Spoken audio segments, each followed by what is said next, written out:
How to use Robinhood's news feed to stay informed. Hey guys, welcome back to another episode. Today in this video, I'm gonna let you know the ways to use Robinhood's news feed to stay informed.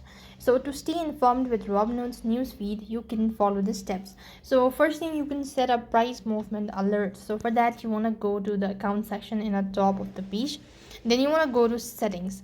As you press the settings option over here, you can find this alert or notification option. In my case, I do not have that because my account is not verified or approved yet, so I cannot I have a very limited features. So when you locate that particular option, you just have to go to notifications and select the notification and message button. Once you do that, select push notification, then find your holding for assets, hold or my watch list for asset you watch. Next thing you want to do is toggle the alert as enabled or disabled, and when it reaches the threshold, it's gonna alert you.